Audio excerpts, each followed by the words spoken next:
We're talking about not just rising energy prices, but what these airlines are doing as a result of these rising energy prices. We've heard from a few airlines recently, JetBlue, Delta among them.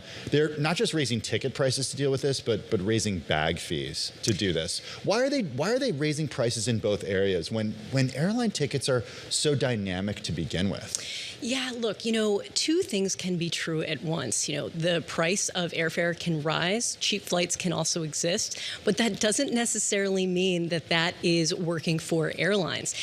Airlines are really feeling the pressure from this additional cost, and they're looking at ways to protect their margins. So they're really looking to be creative here, and one of such ways is looking at ancillaries like bag fees. And it's sort of a win-win for the airlines in this stage because, yes, they're getting extra revenue from these increased bag fees, but then they're also not subject to a 7.5 excise tax that they put on base fares that they are subject to. So that's more money in the pocket, as well as they have now this framing, this justification of higher jet fuel prices. And they can always push back and say, you know what, you don't have to check a bag, even though the prices have risen. But do travelers, can they just decide not to check a bag? We asked that question for families that, unfortunately, are feeling the pressure of having or needing to check a bag. So it's really a win-win for the airlines and a lose-lose for travelers, especially when, yes, base fares have increased. Domestic prices for summer, just for example, according to our going data, up 18%. International fares up 7.5%. So unfortunately, this summer specifically is really going to be challenging for that cost-conscious traveler. I'm starting to get very mad at David Gura, who is taking his vacation now and had smartly already planned this, whereas I was waiting till the end of summer. And shoulder season is a good deal. But my concern is that when we see industries raise these prices, they don't tend to go back down because consumers get used to it. That threshold sticks. We very rarely, if oil prices go down, or see those other prices go back down. Do you think these increased bag fees will stay at this level?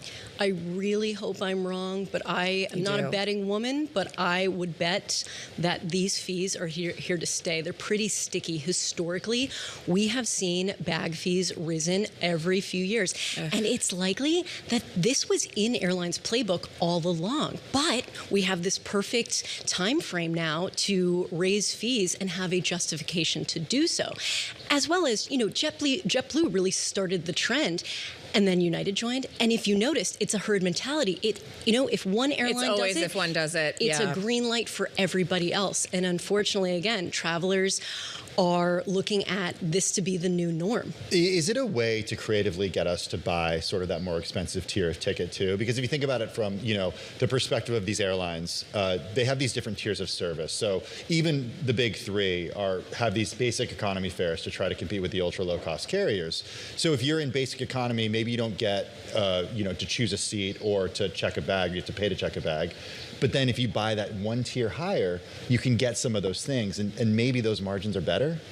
Yeah, it's unfortunately feeling like you are being punished for just trying to get a base fare. We call basic economy just the base fare. It is basically just a seat at this point. And so we want travelers not to feel like there are no options, because actually there are options when you do buy up. You are giving yourself the flexibility of taking advantage of price drops when and if they occur. And that is one huge tip that we would impart on anybody that is looking to fly in the near future, that's worried about higher costs, especially for summer.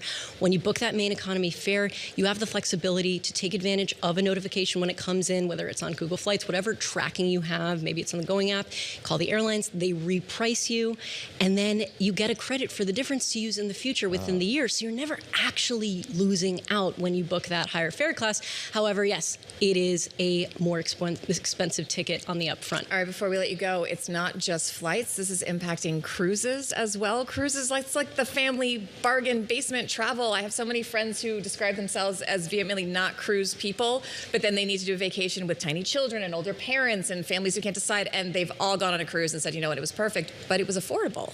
It makes sense that people are looking at alternatives. We are looking at all-inclusives, domestic all-inclusives. Vegas just announced some of that is being implemented. Cruises, always a family favorite because you know what your bottom line cost is going to be. However, written into cruise contracts is literally little stipulations surrounding that there may be fees after the fact, even after you paid. Now, it varies across cruise lines, but that's something that travelers really need to be aware of. And unfortunately, again, it's looking to be a challenge for those cost-conscious travelers this year, specifically families. Okay, just settle this in the last 20 seconds that we have with you once and for all. No challenge. Is there a best time to buy an airline ticket, a best day of the week to do it?